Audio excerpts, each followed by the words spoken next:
Good evening friends. Budding banker channel पर आपका हार्दिक स्वागत है। माई सेल्फ सोमांशु और आज मैं आप लोगों को self given exam analysis IBPS clerk prelims 2020 का देने जा रहा हूँ। जैसा कि बहुत से लोगों को मालूम होगा, आज मेरा खुद का भी एग्जाम था, तो मैं शिफ्ट 3 का आपको रियल एग्जाम एनालिसिस देने जा रहा हूँ with some memory based question. तो वीडियो को एंड तक जरूर देखना, जिसमें मैं एंड में एक्सपेक्टेड कट ऑफ भी बताने वाला हूँ। तो वीडियो को एंड तक, आप वीडियो तक बने रहना, ठीक है। तो उसकी वीडियो की शुरुआत करते हैं। इससे पहले मैं आप लोगों को बोलना चाहूँगा, अगर आप लोगों ने अभी तक मेरे चैनल को सब्सक्राइब नहीं किया है तो चैनल को सब्सक्राइब कर लीजिए और बेल आइकन को प्रेस करना ना भूले, ताकि आने वाले सभी वीडियोस की नोटिफिकेशन आप लोगों को मिलती रहे। तो देरी किस बात की है, आइए चले शुरू करते हैं।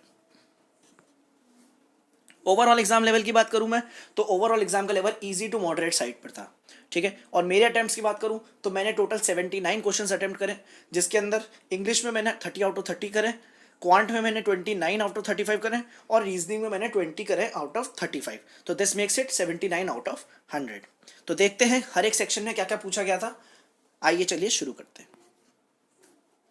सबसे पहले, जैसा कि आप लोगों को मालूम होगा, इंग्लिश सेक्शन खुला था, ठीक है। तो English easy to moderate side पर था। जिसकी रीडिंग की हैबिट अच्छी है या जिसके अंदर सेंस डेवलपमेंट अच्छा है, वो इंग्लिश आसानी से 15 to 20 क्वेश्चंस आराम से कर सकता था।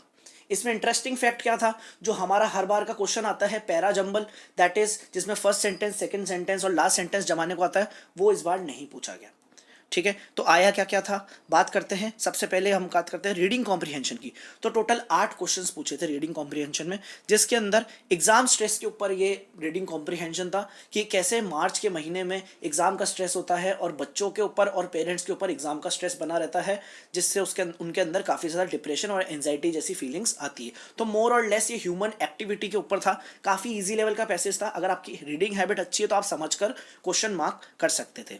फिर आया क्लोज टेस्ट।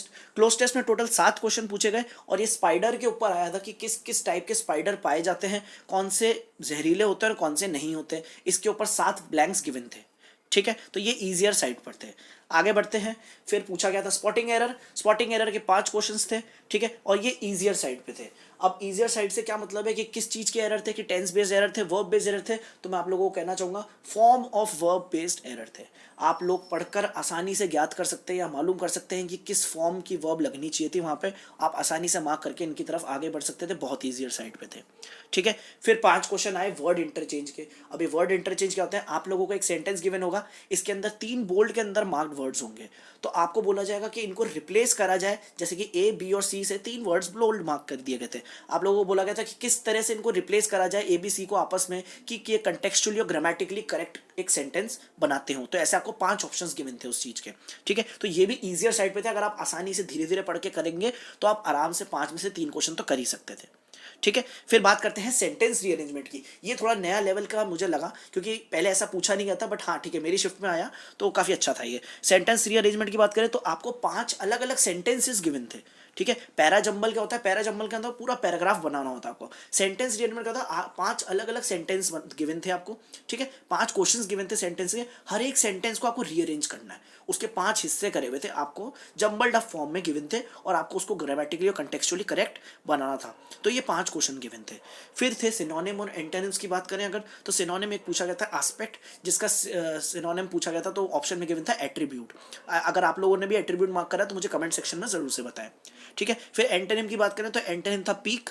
पीक का होता है एंटोनिम, पीक मतलब होता है सबसे टॉप मोस्ट। एक ऑप्शन सबमिट भी गिवन था, तो वो आंसर नहीं था, इसका आंसर था लो। तो peak is high point and low is low point, ठीक है। फिर एक वर्ड था एक्सेसिव। एक्सेसिव का मतलब होता है कोई काम को बहुत ज्यादा करना, बहुत अच्छी, मतलब जितनी रिक्वायरमेंट है उससे ज़्यादा करना है। जैसे कि एक्सेसिव स्ट्रेस, हम बहुत ज़्यादा स्ट्रेस ले रहे हैं, जैसे इस पैसेज के कंटेक्स्ट में आया था। तो एक्सेसिव का अपोजिट क्या हो जाएगा, लिमिटेड। आप बहुत लिमिटेड हो रखे हैं, ठीक है। और अगर शायद से कोई दूसरा ऑप्शन हो तो मुझे कमेंट सेक्शन में जरूर बताना। इसके रिगार्डिंग में थोड़ा सा अनश्योर हूँ कि इसका सिनोनिम जो था, या एंटोनिम, सॉरी एंटोनिम जो था वो क्या था, मुझे ढंग से याद नहीं, बट हाँ एक्सेसिव का लिमिटेड ही होगा जितना मुझे याद है, ठीक है। तो ये कुछ इंग्लिश के अंदर पूछा गया था। अगर किसी एक नॉर्मल एवरेज स्टूडेंट की बात करूँ, या जिनकी इंग्लिश की कट ऑफ नहीं निकलती है, अगर वो हल्के हल्के से भी धीरे धीरे इत्मीनान से अगर ढंग से इसको रीड कर करके पढ़ते, तो 15 से 17 क्वेश्चन आप आसानी से कर सकते थे विद एक्यूरेसी, ठीक है, तो ये कुछ इंग्लिश का था पूरा फॉर्मेट। ठीक है, और अगर आप लोगों को पसंद आ रहा है ये वीडियो तो इस वीडियो को लाइक करें और ज़्यादा से ज़्यादा लोगों तक शेयर करें, क्योंकि 12 और 13 तारीख को बहुत लोगों का एग्जाम है, तो ये उनके लिए ये एनालिसिस वीडियो बहुत हेल्पफुल हो सकता है। तो मैं चाहता हूँ ये मेरा एनालिसिस वीडियो ज़्यादा से ज़्यादा लोगों तक पहुँचे। ठीक है, चलिए आगे बढ़ते हैं। अब क्वांट की बात करते हैं। क्वांट के अंदर इंटरेस्टिंग फैक्ट क्या था कि क्वाड्रेटिक इक्वेशन पूछी नहीं गई थी, और ओवरऑल लेवल क्वांट का ईजी से मॉडरेट साइड पर था।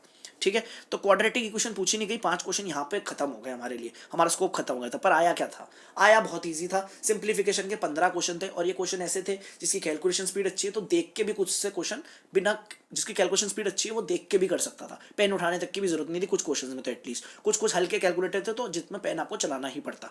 ठीक है, तो 15 क्वेश्चन ये आए थे। फिर आए थे नंबर सीरीज के क्वेश्चन थे, जो कि मिसिंग सीरीज थी क्वेश्चन मार्क वाली। ये 5 क्वेश्चन आए थे और ये बहुत ही ईजी थे। ठीक है, आप गैप निकालेंगे तो उससे भी आपका आंसर आ जाएगा। ठीक है, एक में तो मुझे अच्छे से याद है 15 का टेबल चला था, 1.5, 3.0, तो नेक्स्ट था 4.5, तो वो आप पिछले नंबर में ऐड करें और आपका नंबर मालूम चल जाएगा। फिर एक था कि गैप था 2, 4, 6 और अगला गैप था 8 का, तो आप 8 ऐड करके उसमें ऐड करके नया नंबर जो आपको पूछा गया वो मार्क कर सकते हैं। तो ऐसे कुछ क्वेश्चंस गिवन थे और ये काफ़ी ईजी थे।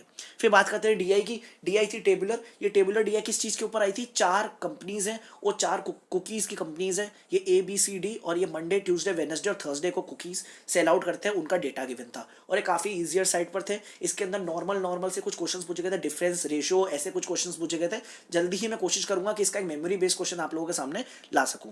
ठीक है, फिर बचे हुए क्वेश्चन सारे थे अर्थमेटिक के। अर्थमेटिक के अंदर कौन कौन से चैप्टर आए थे? मेजरली एसआई आया था, एसआई का एक क्वेश्चन था, ट्रेन्स का क्वेश्चन था, बोट एंड स्ट्रीम्स का था, मेंसुरेशन का था, एजेस का था, प्रॉफिट एंड लॉस का था, परसेंटेज का था, एलिगेशन मिक्सचर का था। ये क्वेश्चन तो मुझे अच्छे से याद है जो थे। अगर और भी कोई क्वेश्चन थे, 2 जो बचे हुए हैं, वो आप मुझे जरूर से कमेंट सेक्शन में बता सकते हैं।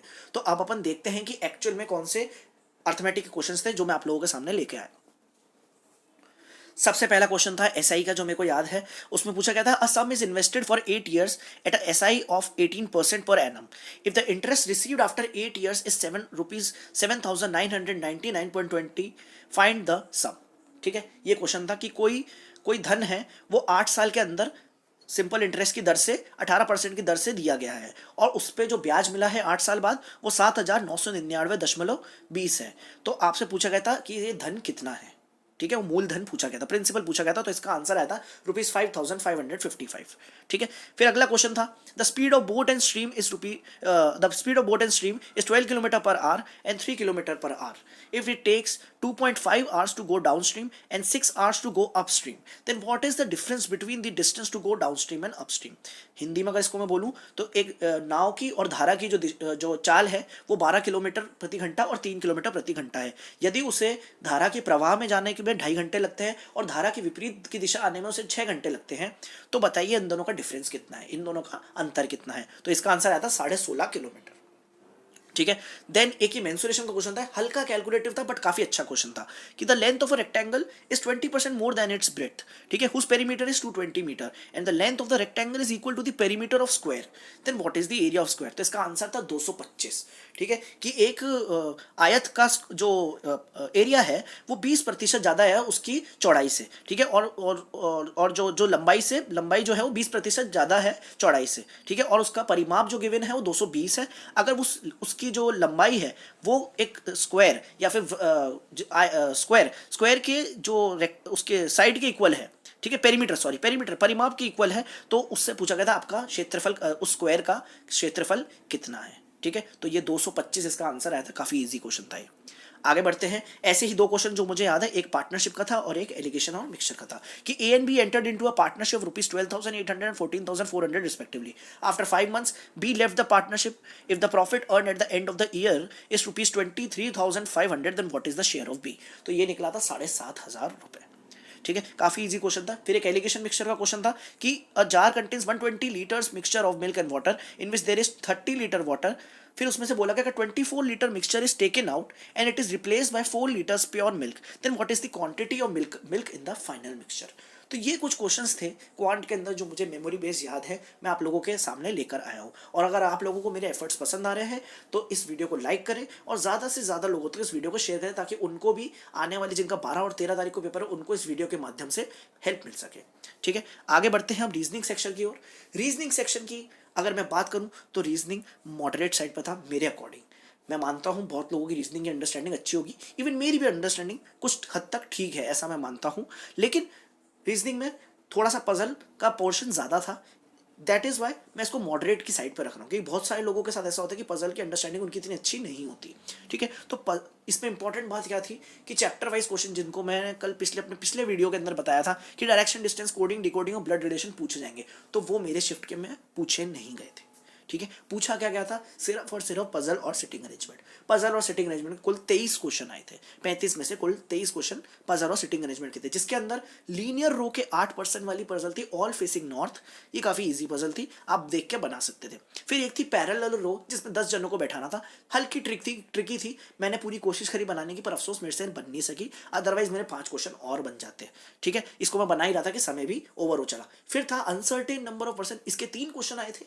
ठीक है, तो ये इसके अंदर कुल 18% थे। ठीक है, अगर आप लोगों के भी 18% आए तो मुझे कमेंट सेक्शन में जरूर बताएं। फिर एक थी 4 फ्लोर्स की पजल थी, उसके अंदर 2 फ्लैट्स थे बी और सी नाम के। ठीक है, और टोटल 8 जनों को उन फ्लोर्स के अंदर जमाना था, और 8 पर्सन के 8 अलग अलग प्रोफेशन गिवन थे। ठीक है, उनका अलग अलग प्रोफेशन गिवन था कि कोई एजीएम है, डीजीएम है, क्लर्क है, पीओ है, ऐसा टाइप के 8 प्रोफेशंस की पजल गिवन थी। ठीक है, फिर स्लॉक्स के 2 क्वेश्चन आए थे जिसके अंदर ओनली फ्यू और सम के क्वेश्चन थे। ठीक है, फिर इनइक्वालिटीज के 3 क्वेश्चन आए थे जिसमें से 2 ऐसे थे कि आप कॉमा वाली गिवन थी, आपको जोड़ना पड़ रहा था स्टेटमेंट को, और एक बिल्कुल सीधी सीधी थी जिसको आप ओरली भी बना सकते थे।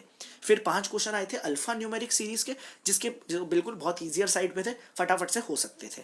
फिर करते हैं बात करते हैं वर्ड काउंटिंग की, तो वर्ड आया था चैप्लियन। ठीक है, इसमें आपको काउंट करना था लेफ्ट से राइट और राइट से लेफ्ट, दोनों टाइप से काउंट करना था कि कितने ऐसे पेयर बन रहे हैं। तो टोटल 4 पेयर बने थे मेरे। अगर आप लोगों के भी 4 बने या फिर कुछ और आंसर आया, मुझे कमेंट सेक्शन में जरूर से बताएं। और फिर एक वर्ड था सेमाइलन नाम का एक वर्ड था, उसमें आपको सेकंड, थर्ड, सिक्स्थ और सेवंथ वर्ड से मीनिंगफुल वर्ड बनाना था। तो ये जो सेकंड, थर्ड और सिक्स्थ और सेवंथ वर्ड निकल कर आए थे, ये निकले थे LAME। तो दैट इज लेम। लेम एक शब्द बना था और एक मेल बना था, उसमें मेंशन था अगर एक से ज्यादा आपका वर्ड बन रहा है तो मार्क करें अपना आंसर X। तो मैंने इसका आंसर X मार्क करा है। ठीक है, तो ये कुछ क्वेश्चंस पूछे गए थे रीजनिंग के अंदर। ओवरऑल लेवल की बात करूं तो मॉडरेट साइड पे था, क्योंकि पजल्स का पोर्शन ज्यादा था। आपके शिफ्ट में शायद से पजल्स कुछ 18 से 19 आए होंगे या 17 आए होंगे, बट शिफ्ट 3 के अंदर पजल्स ज्यादा पूछी गई थी, और जो मिसलिनियस टॉपिक्स थे वो थोड़े कम पूछे गए थे। इसी वजह से इसको मैं मॉडरेट साइड पे रख रहा हूँ। और लेकिन ओवरऑल पेपर की बात करूँ तो वो ईजी से मॉडरेट साइड पर था। एक अच्छा स्टूडेंट, जो अच्छा स्टूडियस पर्सन है, वो कम से कम 75+ आसानी से अटेम्प्ट कर सकता था। ठीक है, जिसका अच्छा अंडरस्टैंडिंग है। ठीक है, तो अब बात करते हैं अपन एक्सपेक्टेड कट ऑफ की। मेरे अकॉर्डिंग अगर एक्सपेक्टेड कट ऑफ की बात करूं, जैसे कि मेरा होम स्टेट है राजस्थान, तो लास्ट ईयर की कट ऑफ गई थी 71। तो मैं मानता हूं इस साल भी 70 से 75 की रेंज रहेगी राजस्थान और उसके आसपास के नेबरिंग स्टेट्स की, राजस्थान, यूपी और एमपी की। गुजरात की अगर मैं बात करूं तो गुजरात थोड़ी सी लोअर साइड पे भी जाती है, क्योंकि अक्सर गुजरात का कट ऑफ कम जाता है। ठीक है, तो ये करीब जा सकती है। मैं कह सकता हूँ गुजरात की बात करूँ तो 65 तक, 65 to 68 तक भी जा सकती है। और अगर मैं हायर साइड की बात करूँ तो ये जाएगी 75+, जो कि जा सकती है दिल्ली, पंजाब, वेस्ट बंगाल, क्योंकि इनका शुरुआती ट्रेंड भी ऐसा ही रहा है आज तक कि इनकी कट ऑफ हाई जाती है। ठीक है, तो उम्मीद करता हूँ आप लोगों को ये रिव्यू पसंद आया होगा। ठीक है, तो thank you guys for watching. मैं आशा करता हूं आपको ये वीडियो अच्छे से लगा होगा। इस वीडियो को ज़्यादा से ज़्यादा शेयर करें, लाइक करें, शेयर करें और कमेंट करें, और बेल आइकन को प्रेस करना ना भूलें। ठीक है, मैं चाहता हूं ज़्यादा से ज़्यादा लोगों तक पहुंचे, जिनका 12 और 13 तारीख को है, उनको इस वीडियो के माध्यम से बहुत ज़्यादा हेल्प मिल सके। तो आपसे मैं जल्द ही नए वीडियो के अंदर मिलता हूँ, तब तक के लिए आप मेरे साथ बने रहिए। Thank you guys and have a nice day.